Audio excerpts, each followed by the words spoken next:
From the FBI having secret spies and moles to scary murder investigations. Today, let's talk about all this and more. Before I begin, I just want to take a second to talk about our sponsor for today's video, which is Babbel.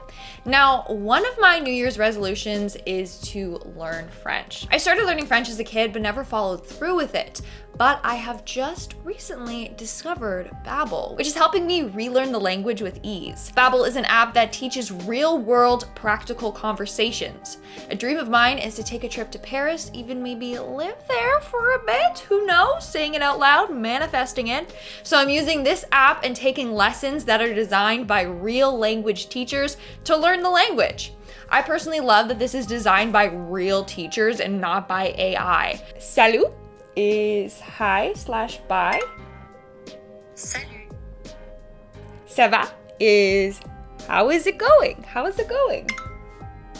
Ça va. Now I'm gonna build the sentence. Okay, goodbye and thank you. So goodbye, au revoir, et merci. I highly recommend that you all check it out if you've been meaning to learn a new language or brush up on one that you already know, like me. And what's great is that they offer a 20-day money-back guarantee. I'm telling you, learning a new language is a great goal for 2022. If you're interested, check out our description box for 65% off of your subscription. That's right, you heard me, 65% off. Don't miss out on that amazing deal. Merci, Babbel. And now, let's get on with the video. Starting off this countdown, we have the double agent. One of the FBI's biggest concerns is having a double agent a part of their team, and this happened to them multiple times. One time was in 1962. So a KGB agent known as Alexei Kulak walked into the FBI office. Now this was a bold move for him because just 3 blocks away was the Soviet UN mission. An FBI agent asked him if he was worried that they were watching the FBI building, and he replied with, "No, all of your people are out covering a meeting with your guy Dick." And that one sentence started a lengthy investigation. Who was Dick? Clearly, they thought he was a double agent.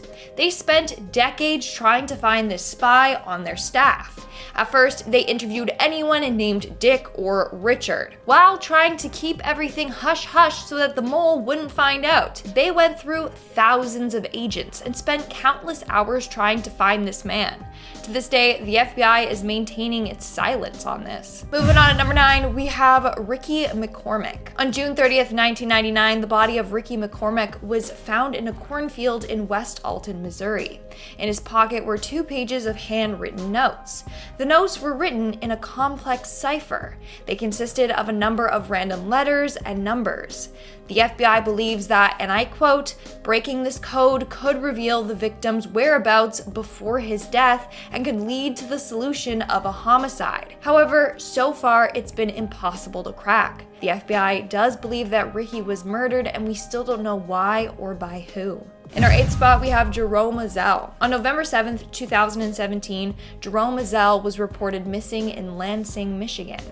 Later, police found his car, but there were no signs of Jerome. That was until over a month later. On December 12th, 2018, Jerome was found dead in a wooden area. Foul play is suspected. To this day, no one knows what happened to him. The FBI is offering up to $10,000 for information leading to the arrest and conviction of the individual or individuals responsible for the murder of Jerome. In our 7th spot, we have Operation Ghost Stories.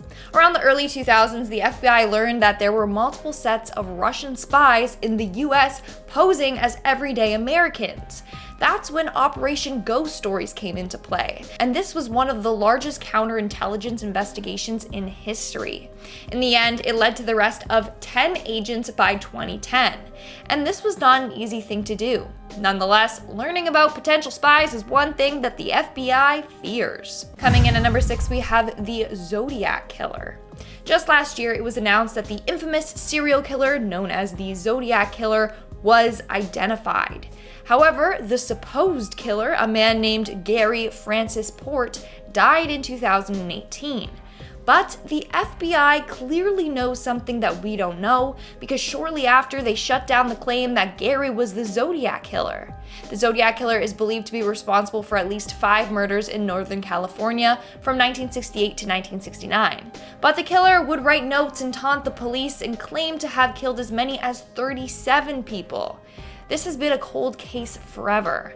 The FBI says that the case is still open and shut down any claims that the killer was identified. We are now at our 5th and halfway mark with Cliven Bundy.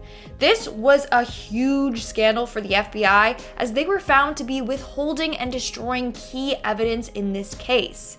So basically, in 2014, Bundy and his sons and supporters were involved in an armed standoff with the Bureau of Land Management due to unpaid cattle grazing fees and restrictions. In January of 2018, a federal judge threw out all the criminal charges against Bundy. A part of this was due to the fact that the FBI misplaced or hid a thumb drive with key evidence to this case. It's very messy, and the FBI got in huge trouble for it. In our 4th spot today, we have the Russians. During Trump's presidency, the FBI actually opened a case to look into whether Trump was actually working alongside the Russians or not.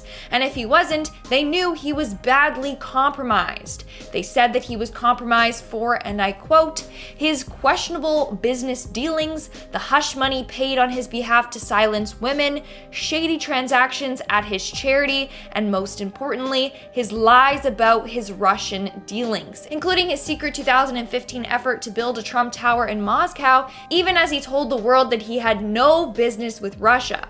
So Trump's secret ties with Russia and Putin certainly had the FBI concerned. In our 3rd spot today, we have Pizzagate. In March 2016, the personal Gmail account of a former White House chief of staff and chair of Hillary Clinton's 2016 U.S. presidential campaign was hacked, and his emails revealed some pretty disturbing things. They believe that Hillary and other people of power are part of a trafficking ring. In the emails, they used code words like pizza, cheese pizza, and hot dogs. Seems weird. Like, the emails say things like, and I quote, "I'm dreaming about your hot dog stand in Hawaii." Clearly, there's a hidden message there. Another email said Obama spent $65K on pizza and hot dogs. Again, probably another coded message. Whatever was going on, the FBI was concerned, and they were on the case trying to decipher the emails and get down to the bottom of what was really going on. Coming in at number 2, we have Alcatraz. In June of 1962, 3 inmates, John Anglin, his brother Clarence, and Frank Morris, escaped Alcatraz Supermax prison.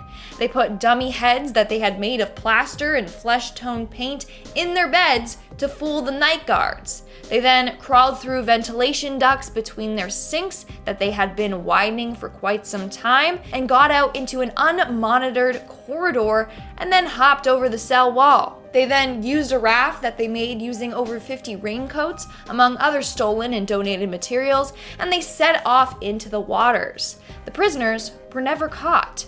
For 17 years, the FBI worked on this case, trying to figure out if the escapees survived or if they were on the run.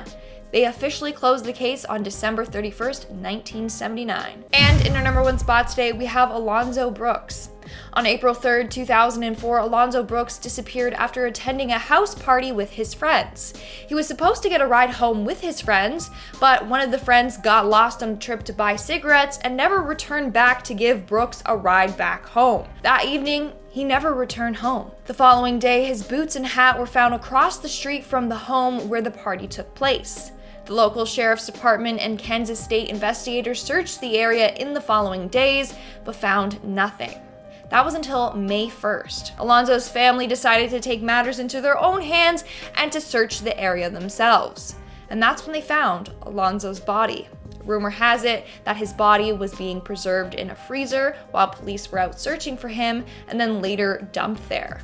Several years later, the FBI announced that they were reinvestigating the case, and a new autopsy concluded that Alonzo's cause of death was homicide. So now, the hunt is on to find Alonzo's killer or killers. someone knows who did it and they're not speaking up. All right, guys, that's all for today's video. Let me know your thoughts in the comments below. And now, speaking of comments, let's move on to our comment shout out portion. I'll be shouting out comments from the video Top 10 Bizarre Coincidences in History that will shock you. Penelope Views commented, another weird thing with Shakespeare is that Anne Hathaway's husband looks exactly like the portraits of Shakespeare. Shakespeare's wife was named Anne Hathaway. I know. There's this whole conspiracy that Anne Hathaway was reincarnated into the actor Anne Hathaway and she's still dating William Shakespeare. It's confusing. It's kind of crazy, okay? Jen FRMTRNTN, I don't know how to pronounce that, commented, shout out Highlands. Hey, what's up? What's going on? And Susie AG1 commented, I heard some things happened to a few of the actors after the making of Poltergeist also. I heard that too. I think a couple of them died. Other people got in really bad accidents. It's weird. I think that movie set was cursed. I don't know. All right, guys, that's all the comments I'm shouting out for today's video. Make sure to comment something down below for a chance to be featured in my next comment shout out. And as always, don't forget to give this video a big thumbs up and subscribe to Most Amazing Top 10 for more amazing videos. I've been your host, Lindsay Ivan, and I'll see you when I see ya.